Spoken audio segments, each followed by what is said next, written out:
하나님 말씀은 누가복음 3장 15절부터 오늘 20절까지 이렇게 볼 차례인데요. 오늘 제가 집중적으로 여러분하고 함께 볼 말씀은 16절에 있어요. 그래서 15, 16절 두 절만 제가 읽겠습니다. 15, 16절. 백성이 기대하고 있었으므로 모든 사람이 마음속으로 요한에 대해 그가 그리스도인지 아닌지 곰곰이 생각하며 요한이 그들 모두에게 응답하여 이르되 참으로 나는 너희에게 물로 침례를 주거니와 나보다 더 능력 있는 분이 오시나니 나는 그분의 신발끈을 풀 자격도 없노라. 그분께서 너희에게 성령님으로 침례를 주시고 불로 침례를 주시리니. 아멘. 자, 여기서 신발끈을 풀 자격, 이런 말 찾으셨죠? 이런 제목으로 제가 오늘 말씀을 드리려고 합니다. 침례자 요한의 사역을 한마디로 정의한다면 뭐라고 할 수 있을까? 이정표라고 할 수 있습니다. 여러분 이정표 아시죠? 어딘가 여행을 할 때 운전을 하고 가다 보면 어느 방향으로 가면 뭐가 나오고 어느 방향으로 가면 뭐가 나오고 이렇게 알려주는 판 있잖아요. 이걸 우리가 이정표라고 하는데 침례자 요한의 사역을 이정표와 같다 그렇게 말할 수 있습니다. 어째서 그러냐? 침례자 요한은 자기에게 오는 그런 사람들이 그리스도께 향하도록 그런 역할을 했다는 거죠. 사실 이게 모든 사역자들, 그러니까 주님의 종이다, 그리스도의 종이다, 하나님의 종이다 하는 사람들에게 반드시 필요한 그런 모습입니다. 그러니까 이정표와 같은 자신을 이제 생각하고 항상 그리스도께로 향하도록 사람들을 인도하려고 하는 게 그 사역자의 자세가 돼야 된다는 거죠. 그러니까 오늘날도 어떤 유능하다고 일컬어지는 사역자든지 성경을 잘 가르치는 사람이라고 일컬어지든지 만일 그 사람이 이정표인 것을 망각하고, 그러니까 어떤 이정표예요? 그리스도를 가리키는 이정표인 걸 망각하고 사람들이 자기에게 집중하도록 한다. 그러면 그 사람은 그리스도의 종이 아닙니다. 그 사람은 이제 하나님의 종이 아닌 거예요. 그러니까 주님의 진짜 종이 아니라고 할 수 있는 거죠. 침례자 요한은 사역하는 동안요, 한 번도 예수님을 경쟁자로 생각한 적이 없어요. 그가 사역한 지 얼마 되지 않아 예수님이 등장을 했어요. 예수님이 그에게 침례 받으려고 오지 않았습니까? 결국은 침례자 요한이 예수님에게 침례를 주었죠. 근데 그 뒤에 어떤 일이 벌어졌느냐? 이게 침례자 요한이 그분에 대해서 증언한 것을 듣고 사람들이 그분에게 이렇게 몰려들기 시작한 거예요. 그리고 그분에게 몰려든 사람들의 수가 점점 많아진 거죠. 그러니까 이제 침례자 요한의 제자 중에 한 사람이 요한에게 그런 말을 했어요. 요한복음 3장 26절에 보면 보소서 모든 사람들이 그분께로 가나이다. 자, 어떤 면에서 이 말은 이거 이대로 놔둬도 되는 건가? 이런 느낌이 드는 그런 말이에요. 다 그분에게 가는데 우리 선생님이 하던 사역이 왠지 초라해지는 것 같고 위축되는 것 같단 말이죠. 근데 그런 제자의 말을 듣고 침례자 요한이 뭐라 그러느냐? 요한복음 3장 30절에 보니까 그분은 반드시 흥하여야 하되 나는 반드시 쇠하여야 하리라. 여러분 읽어보셨죠? 이게 침례자 요한의 진술이었어요. 이 진술을 보면 침례자 요한이 예수님에 대해 가지고 있는 그런 마음이 어떤지를 볼 수가 있어요. 또 예수님 앞에서 자기가 어떤 존재인지 잘 생각하고 있는 것을 볼 수가 있어요. 그래서 이 본문에 오늘 읽어본 16절에 보면 이렇게 돼 있죠. 나는 그분의 신발끈을 풀 자격도 없노라. 자, 이런 마음을 갖고 있기 때문에 그분은 흥하여야 하고 나는 쇠하여야 하리라. 이런 말이 나올 수 있었던 거죠. 자, 이렇게 요한이 이 말을 했던 것은 사복음서 기자들이 다 기록하고 있어요. 지금 우리가 읽은 누가복음뿐만 아니라 마태는 뭐라고 기록했냐면 이렇게 기록했죠. 마태복음 3장 11절에서 나는 그분의 신발을 나를 자격도 없노라. 그리고 마가복음 1장 7절에서는 나는 몸을 굽혀 그분의 신발끈을 풀 자격도 없노라. 그리고 요한복음에 보면 요한복음 1장 27절에 나는 그분의 신발끈을 풀 자격도 없노라. 지금 다 이렇게 신발을 놓고서 거기에 대해 자격이 안 된다는 말을 하는 건데 여러분 유대 사회에서는요, 누군가의 신발끈을 푼다든지 묶어주는 거, 그 다음에 또 그 신발을 나르는 거, 이런 거는 굉장히 비천한 신분에 있는 사람이 하는 일이다라고 하는 거죠. 이걸 볼 때 그 침례자 요한이 자신에 대해서 예수님의 신발끈 그걸 풀 자격도 안 되고 예수님의 신발 그걸 나를 자격도 안 되고 이렇게 하는 걸 볼 때 예수님에 대해서 자신을 어떻게 생각하는지 우리가 엿볼 수 있는 거죠. 오늘 제가 이런 그 침례자 요한의 마음을 살펴보면서 진짜 종, 그러니까 그리스도의 종, 주님의 일꾼, 하나님의 종, 이런 불리는 사람들이 많이 있는데 진짜 종의, 진짜 일꾼의, 주님을 섬기는 진짜 그런 주님의 사역자의 마음이 어떤지 우리가 침례자 요한을 통해 보자는 거죠. 여기 몇 가지로 정리할 수 있는데 이걸 공부하는 이유는, 이거 말씀 듣는 이유는 저와 여러분들이 다 그리스도의 종이고 주님의 종이라면 이런 침례자 요한을 통해 이런 것들을 우리가 배울 필요가 있다는 거죠. 이런 것들이 우리 마음이 될 필요가 있다는 거죠. 한 3가지로 정리해 봤는데 첫 번째는 뭐냐면 침례자 요한은 주님 앞에서 스스로를 천하게 여겼어요. 스스로를 아주 비천하게 여긴 거죠. 사실 요한이 예수님에게 어떤 평가를 들었느냐? 마태복음 11장 11절에 보면 이렇게 써 있어요. 여자에게서 태어난 자들 가운데 침례자 요한보다 더 큰 자가 일어나지 아니하였도다. 그러니까 예수님이 평가한 걸 보면 여자에게서 태어난 자들 중에 최고로 대단한 사람이 누구예요? 침례자 요한이란 소리예요. 그런데도 침례자 요한은 뭐라 그랬냐면 나는 그분의 신발끈을 풀 자격도 없다 그랬어요.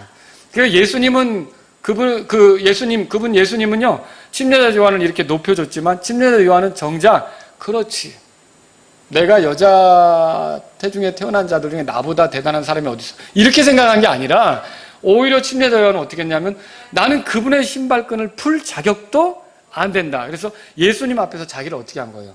아주 비천하게 생각하고 낮춘 걸 볼 수 있죠.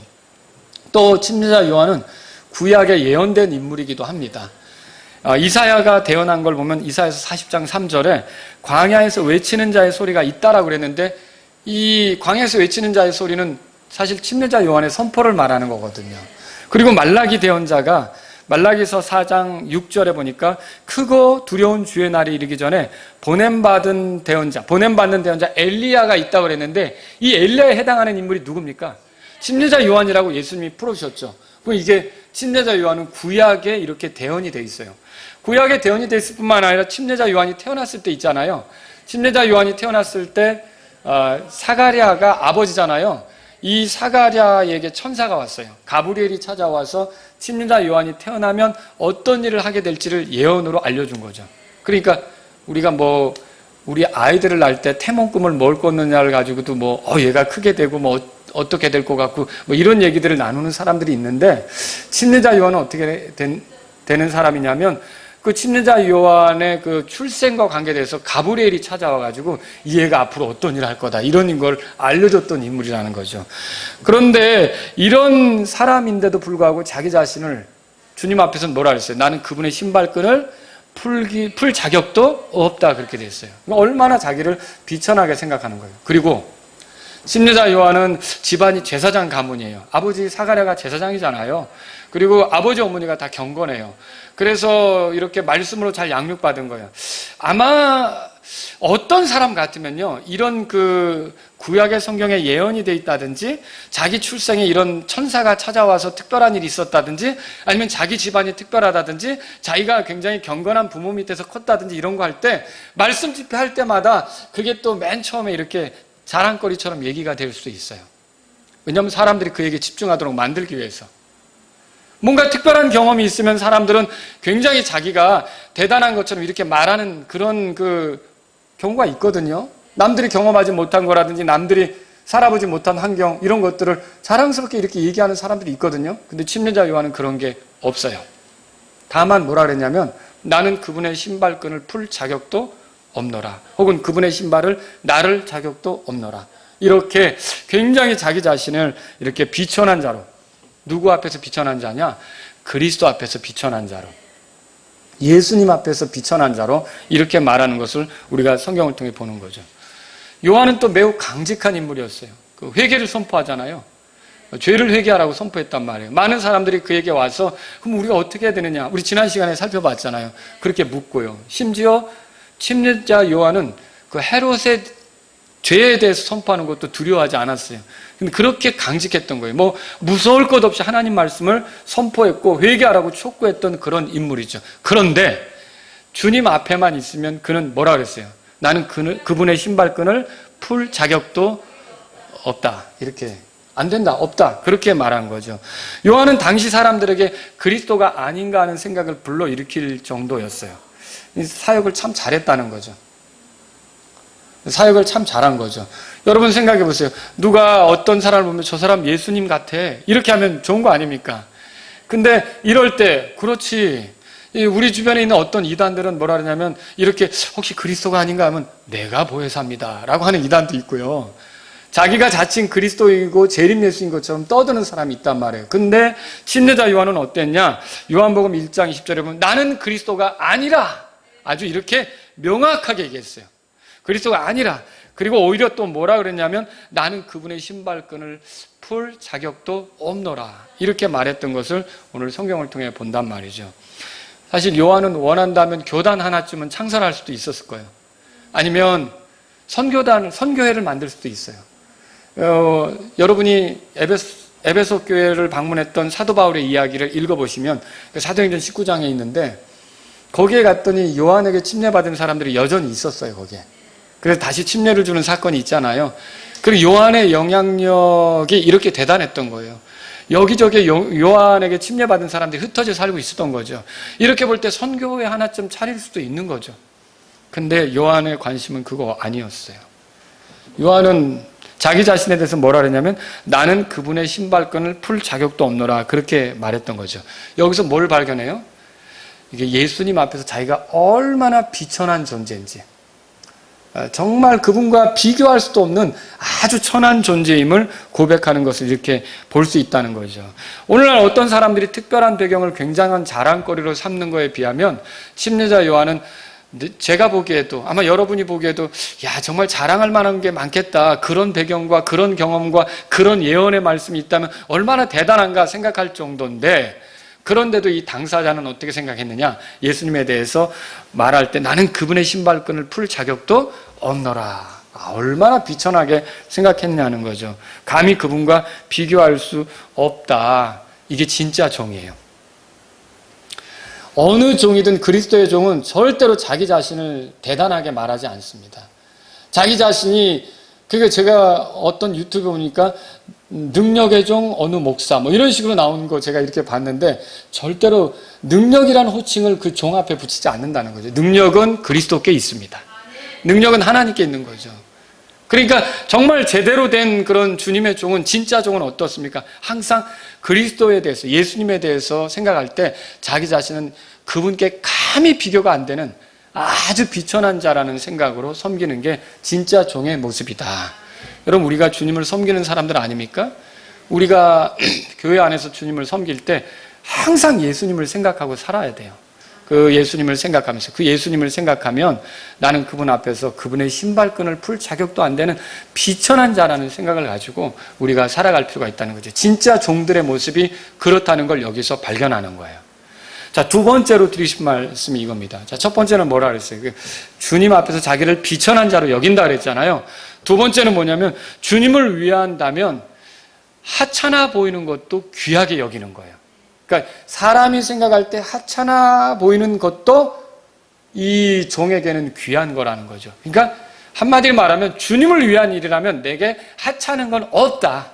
무엇이든지 귀하다. 이렇게 생각하는 게 주님의 종의 모습이라는 거죠.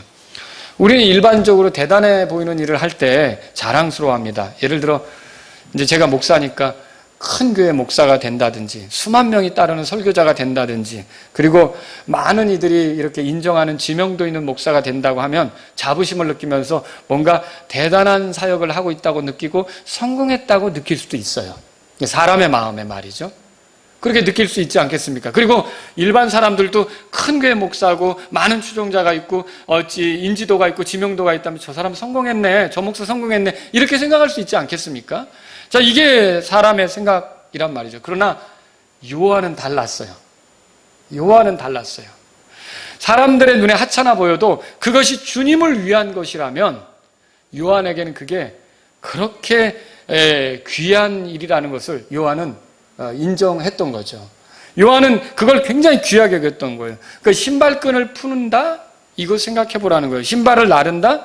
이걸 생각해 보라는 거예요. 이게 아까 제가 말씀드린 유대 사회에서 굉장히 신분이 천한 사람이나 하는 일이라 그랬잖아요. 근데 이것도 그걸 신발끈을 풀 자격이 없다라고 말하는 게 뭐예요? 그 일조차 자기에게는 굉장히 큰 일이다, 귀한 일이다, 이렇게 말하는 게 요한의 모습이라는 거죠. 근데 우리가 가만히 생각을 해보면 뭘 느끼냐면요, 여러분, 하나님께서 과연 우리가 큰 일, 그러니까 사람들이 볼 때 대단해 보이는 일 있잖아요. 이런 거를 할 때 정말 하나님이 기뻐하실까? 야, 너 그런 일을 해냈구나, 기뻐하실까? 그거 착각입니다. 사실 큰 일을 이룰 수 있게 하시는 분은 그 사람이 아니라 누구예요? 하나님이에요. 그걸 생각한다면 큰 일을 이룬 사람을 보고, 야, 너 내가 하기 어려운 일이었는데 네가 그렇게 큰 일을 해내다니 너 참 고맙다, 기쁘다, 이렇게 하실까요? 그 큰 일 자체를 누가 이룬 건데요? 하나님이 하신 거죠. 하나님은 그런 거에 사실은 큰 일이든 작은 일이든 그 성취는 누가 하시는 거냐면 하나님이 하시니까 사람들이 굉장한 착각 속에 빠져 있는 거예요. 큰 일을 하면 하나님이 기뻐하실 거라고 생각하는데, 침례자 요한은 보세요. 신발끈을 풀 자격도 안 된다고 했는데 지극히 천해 보이는 그 일도 그에게는 귀중한 거였던 거죠. 여러분, 하나님이 의외로 우리가 살아가면서 남들이 볼 때 대단치 않아 보이는 일을 귀하게 여기면서 할 때 그거에 또 감동하시는 분이 우리 하나님이시라는 걸 알 수가 있어요. 예를 들어보죠. 아이를 키울 때 무엇이 기쁨이 되는가? 이제 돌 지난 아이를 놓고 이 아이가 이제 대기업의 임원이 됐다. 그거 아니에요. 그거 기쁨 아니에요. 이 아이가 또 이제 돈을 벌어다 준다. 그 돌 지난 아이가 그거 어떻게 생각해요? 그거 정말 큰일이죠. 근데 그거 아니에요. 혹은 이 아이가 엄마 아빠를 나 낳아주느라고 수고했으니까 이제 태어난 지 얼마 안 됐는데 이 아이가 아빠 엄마를 근사한 여행 보내준다. 그거 아니란 말이죠. 아주 사소한 건데요. 예를 들어 어느 날 아빠가 샤워를 하고 나왔을 때 이 조그만 애가 아빠 속옷과 수건을 얹어가지고 그 화장실 문에서 이렇게 딱 가져올 때, 그거 뭐 별로 대단한 일 아니잖아요. 근데 그거에도 아빠가 감동할 수 있다는 거죠. 이야, 우리 애가 언뜻 이렇게까지 하는구나. 또 어떤 경우는요, 처음에는 자기 입에만 넣던 녀석이 어느 날 갑자기 먹어보라고 이렇게 딱 내밀 때 그것조차도 감동이 된다는 거예요. 제가 지금 뭘 말씀드리려고 하는 거냐면 큰 일에만 감동이 있는 게 아니라 작은 일에도, 작게 보이는 일에도 감동이 있다는 거죠. 우리가 하나님을 섬기는 것도 마찬가지예요. 우리가 대단해 보이는 일만 할 때 하나님이 기뻐하시는 것이 아니라 사람의 눈에 작고 하찮아 보이는 것도 귀하게 여기면서 이게 주님을 위한 일이구나, 요 생각으로 이게 주님이 기뻐하는 일이구나, 이 생각을 가지고 작고 하찮아 보이는 일을 할 때에도 하나님께서 그거를 보면서 기뻐하실 수 있다, 주님이 기뻐하실 수 있다, 이거를 여러분에게 말씀드리고자 하는 거죠. 우리가 대단한 일을 했다고 하나님이 기뻐하는 게 아니라, 그게 아까도 말씀드렸지만 대단한 일의 성취는 다 하나님이 허락하셔야 가능한 거예요. 그게 주님이 만든 일인데, 그죠? 문제는요, 사람의 눈에 하찮아 보여도 주님을 위한 일이라면 귀하게 여기면서 하는 거, 이게 그 주인에게는 큰 기쁨이 된다, 이렇게 보시면 된다는 거죠. 여러분, 그리스도께서 공생의 기간 동안 여행을 상당히 많이 했어요. 갈릴리에서 유대 땅으로 갔다가, 유대에서 다시 사마리아 갔다가, 다시 갈릴리로 갔다가, 계속 이렇게 여행을 다녔잖아요. 이렇게 여행을 다니신 예수님의 신발끈도 때로는 풀어야 될 때가 있는 거 아닙니까? 그분의 발도 쉬어야 될 때가 있는 거 아닙니까? 근데 그분의 신발끈을 풀어드리는 일이나 그분의 신을 옮겨 놓는 일, 혹은 그분의 발을 닦아드리는 일은 사실 어떻게 보면 하찮은 일로 통할 수도 있다는 거예요. 자기를, 그러니까 천한 사람이나 하는 일로 생각할 수가 있다는 거죠. 대신 어떤 일은 귀하게 생각할까? 예수님이 12제자를 이렇게 보내셨다는 거 읽어보셨죠? 마태복음 10장에 나오잖아요. 그런데 이렇게 해서 보냈더니 이 사람들이 가서 설교도 하고 병자들도 고치고 마귀들도 내쫓고 이런 일을 했잖아요. 이런 일을 할 때 얼마나 대단해 보여요. 그런 일은 대단해 보인단 말이죠. 근데 그분의 신발끈을 풀어드리는 거, 이런 거, 이런 거는 굉장히 하찮아 보여요. 그리고 예수님이 움직일 때 그 수행하는 사람들 있잖아요. 비켜 뭐가 그분 옆에서 이렇게 하는 건 대단해 보일 수 있어요. 여러분, 어떤 그리스 사람이 그 예수님의 제자 중에 그 빌립에게 찾아와서 예수님 뵙기를 원한다고 이렇게 얘기한 거 읽어보셨어요?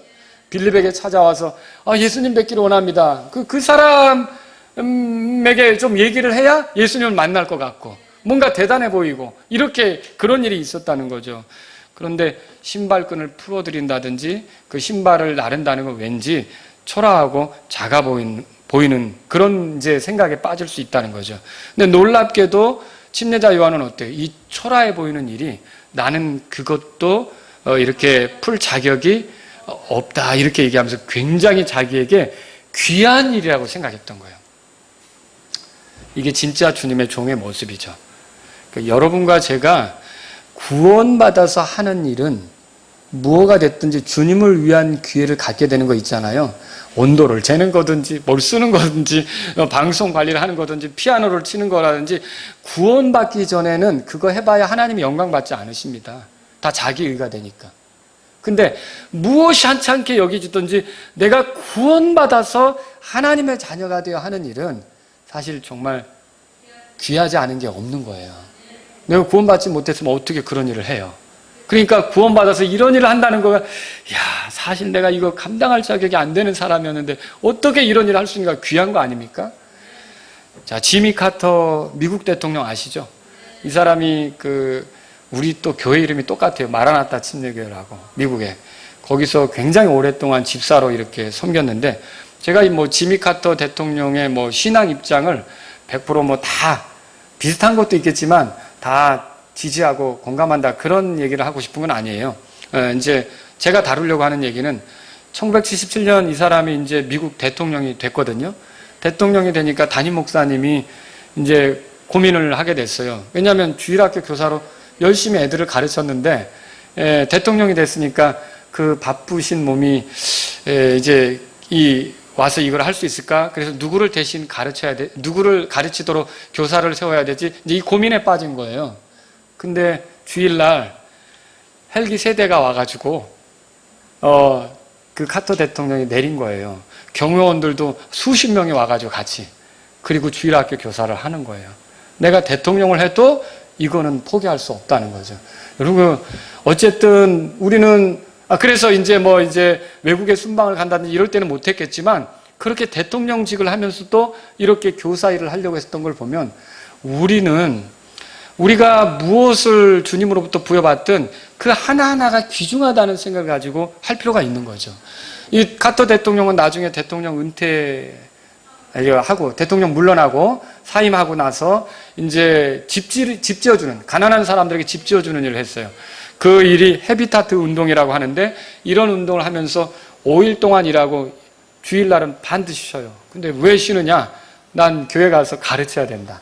주일학교 교사로서의 일을 굉장히 소중히 여기는 거예요. 그래서 이 사람의 그 가르치는 걸 듣고자 또 이렇게 몰려오는 사람들도 있어요. 여행객들도 오고 이렇게 하기도 하는데 여러분 주님이 이 사람이 이렇게 했다면 우리가 주님으로부터 부여받은 것이 무엇이든지 우리는 구원받고 나서 하는 일은 뭐든지 하찮은 게 없는 거라는 거죠. 여러분 그렇게 생각하십니까? 이렇게 하는 거예요. 사실 주님을 위해 하는 일 중에 하찮은 것은 없습니다.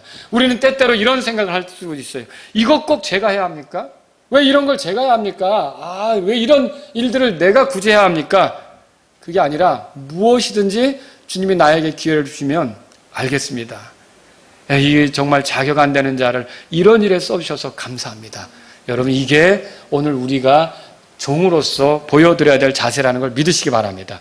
예수님의 제자 중에 이런 사람들이 있었어요. 마가복음 10장 37절에 읽어보니까 선생님의 영광 가운데서 우리가 하나는 선생님의 오른편에 또 다른 하나는 선생님의 왼편에 앉는 것을 우리에게 허락하옵소서 이렇게 요청했어요.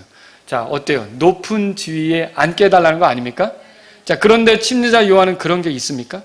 그분은 흥하여야 하고 나는 쇠하여야 하리라. 그리고 무엇이든지 꼭 지위가 중요한 게 아니라 이 침례자 요한은 뭘 원했던 거예요? 내가 신발끈을 풀 그런 기회라도 얻게 되다니 자격도 안 되는데 너무 그걸 귀하게 여겼다라고 하는 거죠. 그래서 진짜 그리스도의 종은 지위에 연연해 하지 않습니다.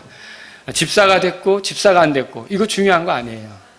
그리고 또 목사면 잘 섬기고 목사가 아니면 잘 안 섬기고 이거 아니라는 거죠. 내가 무엇이든지 이렇게 주님을 위한 거라면 소중히 여기고 귀하게 여기고 사람들의 눈에 얼마나 하찮아 보이든지 주님을 위한 일이라면 실증내지 않고 자기가 그런 일을 감히 할 수 있게 된 것을 귀하게 여기는 거, 이게 진짜 주님의 종의 모습이라는 거죠. 가만히 생각해 보세요. 우리가 뭘 하든지 그게 얼마나 하찮든지 구원받지 못한 사람으로서는 아무 의미도 없는 일이에요, 진짜로. 근데 뭐가 그렇게 하찮든지 이제 구원받으면 주님을 위한 일이라고 할 때 그건 다 우리 주님께는 의미 있는 일이라는 걸 믿으시기 바랍니다. 자, 세 번째로 이 침례자 요한은 어떤 마음을 가졌을까요? 이게 주님을 가까이 하는 것을 큰 기쁨으로 여겼어요. 어느 때 주님은 사람들의 눈에 하찮아 보이는 일을 수행하면서 더 경험될 수 있어요. 이게 무슨 말이냐면 뭐 이렇게 거창해 보이는 일을 하면서 주님을 만나는 게 아니라 굉장히 하찮아 보이는 일을 할 때 그걸 기쁨으로 할 때 그러면서 주님을 더 경험하게 되는 그런 일이 있을 수 있다는 거예요. 그런 일을. 자, 누구든지 신발끈을 풀어야 된다면 그 신발의 주인을 만져야 돼요. 맞죠? 네. 신발끈을 푼다든지 이러면 그분의 발을 만져야 되는 거예요. 그리고 어때요? 저 멀리서 떨어져서 원격으로 풀을 수 있어요? 원격으로 신발 풀을 수 있냐고요? 그럴 수 없죠. 신발끈을 풀어주려면 그 앞으로 가야 하고 그분 앞에 엎드려야 되는 거예요. 그러니까 이게 지금 뭐예요? 사실 이게 하찮아 보이는 일이지만 그분을 가까이 하는 일이고 그분 앞에 엎드리는 일인데 이게 침례자 요한한테는 어마어마하게 귀하게 여겨진 일이라는 거죠.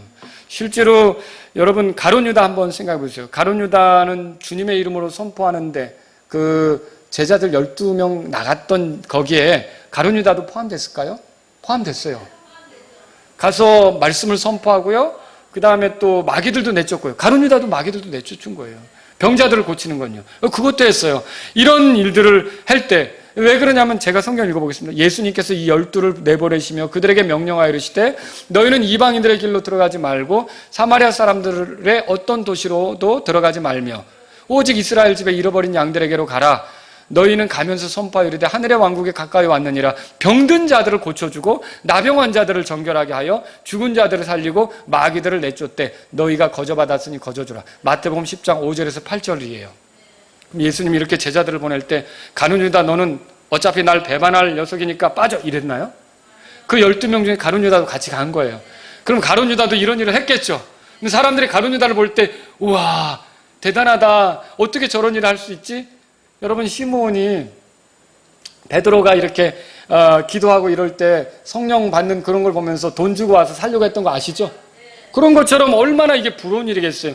그런 일이란 말이에요. 대단해 보이는 일이란 말이죠. 그런데 이렇게 대단해 보이는 일에는 두각을 나타났던 그런 가룟 유다, 예수님의 12제자 중에 하나로서 이렇게 드러났던 가룟 유다가 예수님의 발을 상대하는 일에서는 물러섰던 거죠. 그러니까 예수님을 가까이 하는 일, 그분 앞에 엎드리는 일, 그것에서는 물러섰던 거죠. 그래서 결국 어떻게 했어요? 그분의 볼에 입은 맞췄지만 그분의 발에 입을 맞춘 여자 있었죠. 향유옥합을 깨뜨렸어요. 그 여자처럼은 할 수가 없었던 거예요. 그래서 예수님의 가치를 알아보지 못하고 결국은 예수님을 은 30에 팔아버리는 그런 비참한 종말에 이르게 됐던 거죠. 여러분 이게 왜 그렇습니까? 대단히 거창해 보이는 일은 잘하는 것 같은데 은밀하게 주님 만나고 주님 가까이 하고 이렇게 정말 사소해 보이는 아주 개인적인 일 같은데 이런 개인적인 시간에 주님 앞에 엎드리고 이런 것들이 가룟 유다에게는 부족했던 것으로 보인다는 거죠. 진짜 그리스도의 종은 어떤 사람입니까? 많은 일로 분주한 사람이 아니라 뭐 이런 사역하고 있어, 나 이런 사역하고 있어, 이런 사역하고 있어, 이게 중요한 게 아니라 개인적으로 주님 앞에 엎드리는 사람이에요. 개인적으로 주님 만날 줄 아는 사람이에요. 여러분 그래서 이 코로나로 우리가 교회로 모이기 어렵다고 해서 절망할 것이 아니라 개인적으로 주님 앞에 더 엎드리는 시간이 되시기를 바랍니다. 더 주님을 찾는 시간이 되시기를 바랍니다. 우리가 그리스도의 종이라면 그렇게 나가는 것이죠. 그래서 세계를 여러분 이 질문을 해봐야겠어요. 어마어마한 사역을 하면서 큰 위대한 일을 하면서 다니는 거하고 주님의 그 선교하면서 거창하게 다니는 거하고 주님의 신발끈을 풀어드리는 거하고 택하라면 뭘 택하시겠어요? 아마 다 명함에 이렇게 어마어마한 일 하고 다닌다고 적고 이렇게 내미는 거, 그런 거 택할 수 있겠죠.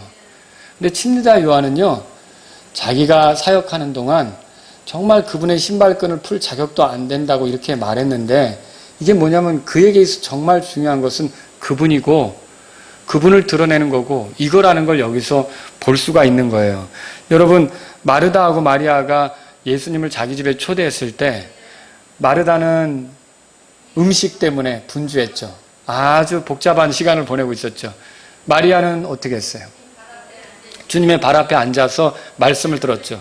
여러분, 그거 누가복음 10장에 나오는 그 본문을 읽어보면 두 사람을 놓고서 누가 더 좋은 쪽을 택했는지 예수님이 하신 말씀을 읽어보신 적 있죠? 누가 더 좋은 쪽을 택했어요? 마리아였죠. 뭔가 이렇게 거창하게 일하는 것보다도 개인적으로 주님 앞에 앉고 주님 말씀을 들으려고 하고 주님께 엎드리고 이런 것이 참으로 중요하다는 거죠. 여러분, 시편에서 이런 말씀 읽으세요. 시편 기록자가 시편 84편 10절에 주의 뜰에서의 한 날이 천날보다 나으니이다. 이게 무슨 뜻이에요? 아무리 많은 일을 하면서 보내는 것 같아도 하루 주님과 보내는 것이 더 내게는 복되고 아름답다고 얘기하는 거 아닙니까? 또 그 뒤에 읽어보면 이런 말이 있어요. 하나님의 집에 문지기가 되겠사오며, 하나님의 집에 문지기가 되겠사오니, 이런 말이 있는데 이게 무슨 뜻입니까? 하나님을 가까이 하면서 섬기는 것이 인생 최고의 즐거움이다. 그렇게 말하는 거죠. 우리가 가장 기쁠 때는 많은 일과 성과로 바쁜 때가 아니라 주님을 가까이 하면서 주님의 말씀을 깨닫고 주님과 교제하면서 주님께 엎드릴 때인지 생각해 보셔야 돼요. 우리 노래 부르는 거 있잖아요. 내 기도하는 그 시간, 그때가 가장 즐겁다. 그렇게 하잖아요. 정말 그 노래처럼 이렇게 주님과 교제하는 거, 주님을 알아가는 거, 개인적으로 남들은 별로 대단하게 여기지 않는 것 같아도 이렇게 주님 만나는 것을 귀하게 생각하느냐. 진짜 주님의 종은 거기서부터 출발하는 거예요. 많은 사역을 한다고 이렇게 막 이런 것이 아니라 정말 개인적으로 주님을 만나는 거, 주님을 가까이 하는 거, 주님 앞에 엎드리는 게 진짜 종의 모습이라는 것을 여러분 깨달으시기 바랍니다. 이 본문이 그렇게 말하고 있어요. 사람들의 눈에 아무리 하찮아 보여도 주님을 더 가까이 하는 일은 결코 헛되지 않습니다. 그래서 이 진짜 주님의 종은 이렇게 주님을 가까이 하려고 한다. 이걸 발견하실 수 있기를 바랍니다. 자, 우리가 하나님을 섬긴다는 것은 얼마나 놀라운 일입니까? 감히 그분을 위해 무언가 한다. 이건 대단한 거예요. 왜 그러냐? 우리 과거를 돌아보세요. 우리가 과거에 주님을 대적했어요. 주님 반대편에 섰어요. 그리고 죄를 지으면서 주님을 불편하게 했어요. 그 주님의 심판 대상이에요. 그런 우리였단 말이에요. 근데 하나님께서 우리를 사랑하셔서 이 땅에 구원자를 보내셨고 예수 그리스도를 통해 모든 죄들을 용서받게 하셨으며 그 용서로 끝나는 게 아니라 하나님의 자녀로서 하나님의 영광을 드러내며 살아갈 수 있게 만드신 거예요. 이거 놀라운 은혜 아닙니까? 그렇게 해서 우리가 얻은 신분 안에서 뭔가를 한다는 건 그게 무엇이든지 구원받기 전에 하는 거하고는 완전히 격이 다른 거예요. 아무리 하찮아 보이는 것도 구원받은 이후로 여러분이 하는 거는요, 하나님이 다 보시고 있는 거고 귀하게 여기시고 하나님께서 그런 것을 통해서 또 기뻐하시고 여러분 그렇게 믿으실 수 있기를 바랍니다. 그래서 우리가 구원받은 다음에 하는 일은 다 이게 은혜 속에 하는 거라 귀한 일이라는 거죠. 구원받은 이후로 또 생각해 보세요. 얼마나 우리가 자주 넘어졌어요? 죄의 유혹에 빠져서 넘어지기도 하고 주님의 뜻대로 선택하지 못하고 육신적으로 선택할 때도 있고 그래서 하나님과 거리 둘 때도 있고 주님을 찾지 않으면서 한동안 보낼 때도 있고 이런 게 우리 모습 아닙니까? 그런데도 하나님께서 당장 내치지 않고 긍휼로 우리를 다루시면서 뭔가 할 수 있도록 그리고 그렇게 하면서 기회를 얻도록 이렇게 우리에게 자꾸 허락하시는 거 이거 놀라운 은혜 아닙니까? 여러분 이거 굉장히 귀하게 여기셔야 돼요. 사람의 눈에 아무리 하찮아 보여도 이게 우리가 주님을 위해서 뭔가 하는 것은요 그것은 하찮은 게 없는 거란 말이죠. 다 이게 감히 할 수 없는 것을 우리에게 맡기셔서 하게 하신 거라고 생각하셔야 돼요. 여기 물 이렇게 떠다 놓는 거. 이거 도대체 왜 하는 거냐? 여러분, 이게 주님을 위해서 하는 거고 교회를 위해서 하고 이 주님의 영광을 위해서 하는 거라면 이게 하찮은 겁니까? 아니라는 거죠. 하찮은 게 아니라는 거예요. 주님은 우리 구원받기 전에 이런 거 해봐야 여기다 물 떠놓는다 해서 구원받지 못한 사람이 떠놓으면 그게 사실은 뭐 그리스도의 날에 심판석에서 보상과 관계가 있습니까? 아무 의미가 없는 거죠. 그러나 우리에게는 뭐라 그랬어요? 우리가 이런 물 한 잔 대접하는 것도 상을 잃지 않는다고 그랬는데 여러분 그거 읽어보셨습니까? 정말 이렇게 구원받은 사람들이 하는 것은 무엇이든지 하찮은 게 없다는 거예요. 정말 귀한 것들이라는 거죠. 여러분, 그래서 이런 말씀을 드리고 싶어요. 하나님을 찬송할 때 하나의 예를 들어볼게요. 하나님이 최상의 목소리만 받으실 거라고 여러분 생각하십니까? 그렇지 않다는 거죠. 종종 저는 노래를 잘하는 사람을 보면 부럽다. 아이고, 저 목소리 아까운데 저런 걸로 찬송하면서 보낸다면 얼마나 좋을까. 평생 저런 노래나 부르고 끝내야 하다니. 뭐 이런 생각이 들 때가 있단 말이죠. 근데 여러분, 하나님께서 구약의 그 이스라엘 백성이 이렇게 나올 때 희생제물을 요구하시잖아요. 어떤 사람들에게는 숫소를 요구하고요.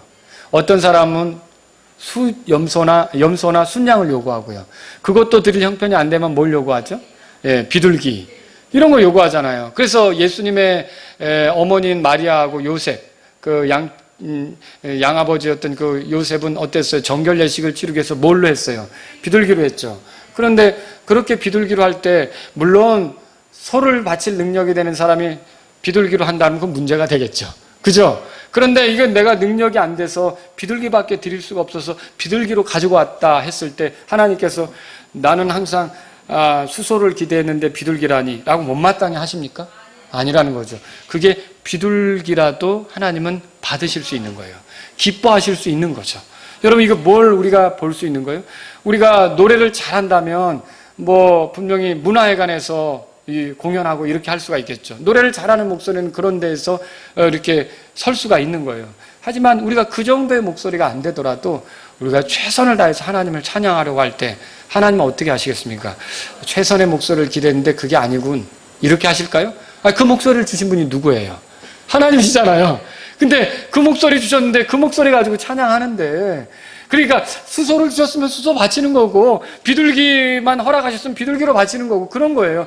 그래서 우리가 우리 형편이 어떠하든지 하나님이 주신 것 안에서 우리가 최선을 다해서 하는 건 아무리 하찮아 보여도 하찮은 게 없다는 거죠.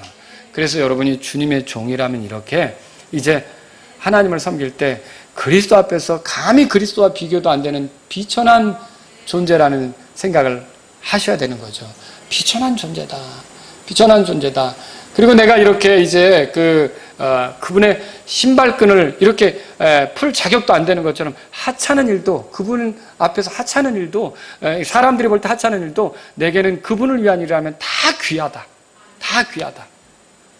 다 귀하다. 그분이 보시는 일이다. 이렇게 생각하면서 사는 게 우리에게 필요하단 말이죠. 그리고 어때요? 나는 그분 가까이 섬기는 것이야말로 내게 가장 큰 복이라고 생각한다. 내가 감히 그분을 가까이 할 자격이 없었는데 이렇게 그분을 가까이 하면서 뭘 해도 할 수 있다는 게 얼마나 큰 복인가. 이게 진짜 주님의 종의 모습이라는 것을 여러분이 마음에 간직하시면 좋겠습니다. 우리 기도하겠습니다. 오늘 이 말씀을 들으신 여러분 가운데 주님, 제가 구원받아서 주님을 섬길 수 있게 되었는데 정말 대단한 것만 원하고 하찮은 것은 소홀히 하지 않았는지, 주님, 사람의 눈에 하찮아 보이는 것이라도 하나님 앞에서는 하찮은 게 없고 내게 주어진 일은 다 소중한 건데 주님, 무엇을 주셨든지 성실히 감당해내는 그런 사람이 되기를 원합니다. 이런 마음이 있다면 여러분 이 시간 기도하십시오. 주님, 제가 주님이 어떤 일들을 이루실 때 제가 그 일로 우쭐대거나 이렇게 하는 게 아니라 다 주님이 성취하는 것이니까 내가 내 스스로를 비천하게 여기면서 주님을 더 가까이 하는 데 집중하기를 원합니다. 이런 분들이 있다면 이 시간 주님 앞에 나아가십시오. 신발끈을 풀 자격도 없다고 이렇게 말한 요한처럼 우리도 사실은 자격 없는 자들 아닙니까? 근데 뭘 해도 이렇게 구원받아서 살 수 있다는 게 얼마나 과분한 은혜입니까? 이 과분한 은혜로 인해 하나님께 감사하시려면 오늘 이 시간 잠깐 기도하시면 좋겠습니다.